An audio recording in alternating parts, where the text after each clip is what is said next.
What's going on, guys? Welcome to another video. I know I'm in my car again. I'm driving. It's the only time I have today to record again. Today's video, I want to be talking to you guys about step number 2 in the 5-step process of joining the military, and that is talking to a recruiter. Now, if you watched the previous video, you know that step number 1 is choosing your branch. After you've chosen your branch, you are going to have to find a recruiter. Something important to remember is that there is no way you are going to be in the military if not through a recruiter. A recruiter is the only way that you can be in the United States military. But you do have some options. Now, as for me, again, like I was saying in the last video, I was initially trying to go into the U.S. Army. Reasons why is because I took 4 years of junior ROTC. That was Army ROTC. So in my head, I figured, why not go into the branch where the ROTC is going to literally translate? Now, I can't go into too much detail as to why I didn't fulfill that dream of going into the Army, or I guess that goal. But overall, the deal that they were trying to give me was not the best for me. So here, flash forward 2 years later, I'm going into the Air Force. I'm in the dep, shipping out in now 24 days. 24 days. June 25th, baby. And here, just posting this stuff, trying to help you guys out. So, in talking with a recruiter, I highly recommend going to Google Maps and looking at the reviews.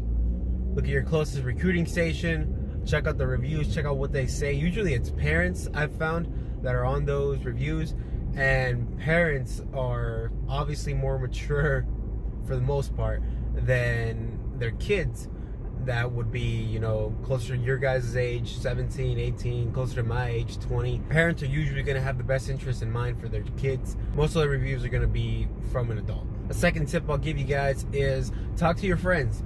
Talk to your friends that are in the service or looking at getting into the service. People that are already in the middle of the process, talk to them. They will be legit with you if they're good friends. Tip number 2 is actually how I ultimately decided to go with the recruiter that I went with, and also the recruiting station that I went with, which is here in Bellevue. My friend, who shall remain nameless due to privacy reasons, he talked to me about his recruiter.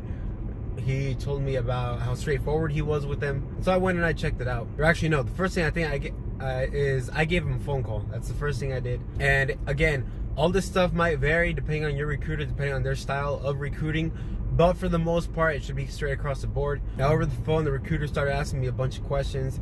They started asking me about my height, my age, my weight, because all those things are going to factor in your eligibility to join. Reason why this is important is because if one or more of those things temporarily make it so that you can't join, usually you won't get a meeting with the recruiter until you are actually eligible. One exception to that might be weight. I know that was an exception for me because I had been on a path of losing weight since the month of December, and I didn't call this recruiter until very early February, when I had already lost most of the weight that I needed to lose. To give you guys an idea of how nuts this process has been for me, I started losing weight in December 7th of 2018, and I lost about 50 pounds in about 9 weeks. That is a lot of weight, but it's totally possible.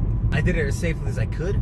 I was a really, really heavy guy, so I could afford to lose that much weight in that little time. Max weight for my height is 170 pounds. Now, when I first went with the recruiter, I was, I believe, 176 pounds, and at the time I was dropping about 3 to 4 pounds a week. So he went ahead and started processing me, because every week I was checking in with him. I was just consistently dropping, so he saw potential and gave me a meeting. So at these meetings with your recruiter, they will end up giving you the actual application to apply for the U.S. Air Force. The application that was initially sent to me was electronic, and he sent it to me via email, but for some reason my laptop was acting funky and I couldn't fill it out through my laptop. So he said no problem. We went old school. He printed it all out and I filled it out by hand. This was the longest application I've ever filled out. It is very thorough. It is going to ask you some things that you've already talked with your recruiter about. Any names you've used, any nicknames you've used, your mother's maiden name, all of your addresses, places you've lived in the past, I believe it's 10 years, references for all those places. And not every reference can be family. I believe you can have 2 family references. So if you've lived in the same place for the past 10 years, go you. You know, your job is a lot easier than mine was. And an estimated date of when you lived at those places. Also, you're going to have to list down your employment history, who your employer was, their phone number, their address. So if you don't have that, you want to start getting that together, and also references for those employers. I recommend putting on whoever your supervisor was, as long as you got along with them, put them down. That's what I did. It all went through smoothly. It's gonna ask you about prior criminal convictions. If you have anything on your record, and I mean anything, make sure you tell your recruiter. Tell them now versus regretting not speaking about it later. Later on in step 4, MEPS. MEPS is going to ask you these same questions. MEPS is like confirming everything that you have told your recruiter. If something new pops up, that's going to be an issue.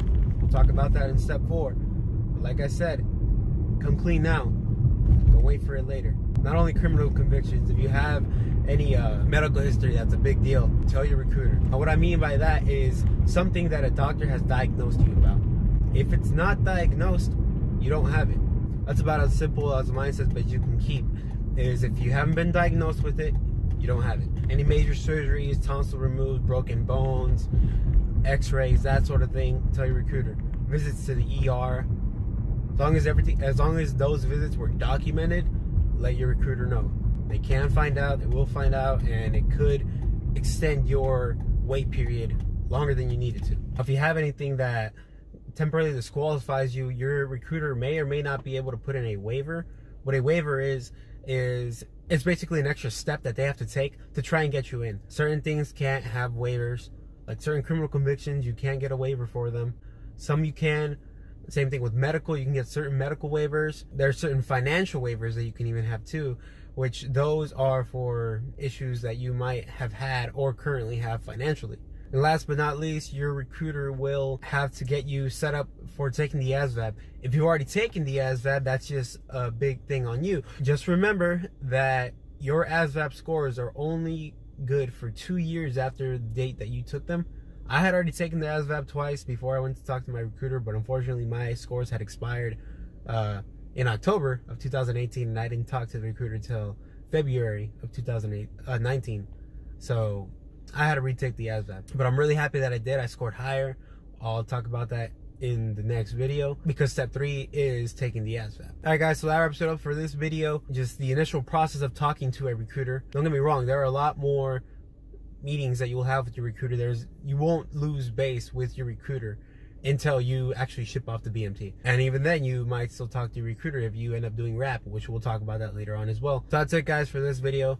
I'm at the gym now, gotta go. Thank you guys for watching, appreciate your support. Make sure to like this, comment any questions you might have or concerns, comments, and I'll see you guys in the next one. Peace.